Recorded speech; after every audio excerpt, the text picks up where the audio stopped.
Sveiki. Kartais pasitaiko, kad video medžiagos turim tokios įdomios, kad verta iš jos padaryti ir nuotraukų. Kaip tą padaryti? Visokių specialių programų yra, bet Adobe Lightroom Classic irgi moka video failus ir importuoti ir juos parodyti. O kas įdomiausia, kad moka pagriebti tuos visus pikselius ir įrašyti į JPG failą. Čia aš turiu tokį bandomąjį video failą. Play mygtukas paleidžia kadrus ir rodo jau video medžiagą.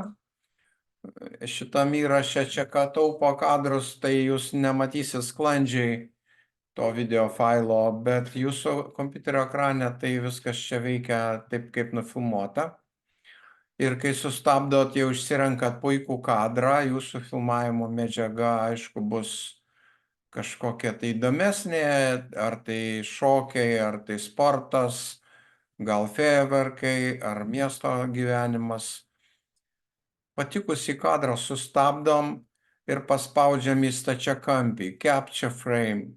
Va čia ir yra ta funkcija, kad tiek, kiek pikselių pamatė mūsų įraše, tiek jų perrašė į specialų JPG failą. Jis čia į tokią krūvelę failų susikaupia ir matom Full HD raiška. Mano taip buvo telefone nustatyta, tai taip ir įrašė. Jei planuojat iš fotografijas gaminti iš video, tai geriau persistatyti į 4K. Daugiau bus pikselių. Tai ir viskas pamokėlė tokia, bet dešinių klavišų dar parodysiu, kad galima iškviesti Enhance. Tas Enhance irgi yra čia pikselių pridėjimas. Paspaudus Denoise yra dar fainas dalykas, kad RAW failuose pašalina triukšmus dirbtinio intelekto priemonėmis, čia parašyta. O mums dabar Super Resolution įdomu.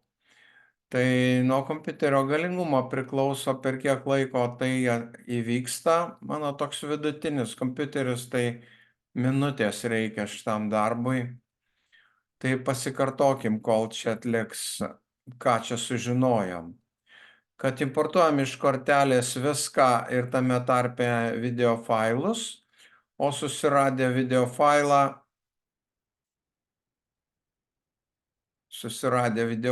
kviečiam stačiakampį, capture frame ir mums pagamins kadrą, kuris gali jau tikti nuotraukos gamybai.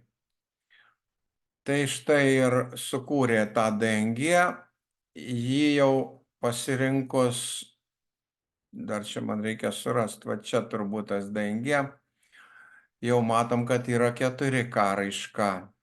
Tai patogu, kai turim kažkokį tai labai jau tokį skurdų failą pikseliais, tai galim prikurti. Tai svarbiausia, kad video medžiagoj randam įdomių kadrų ir iš jų padarom nuotraukas. Pabandykit. Iki kito karto.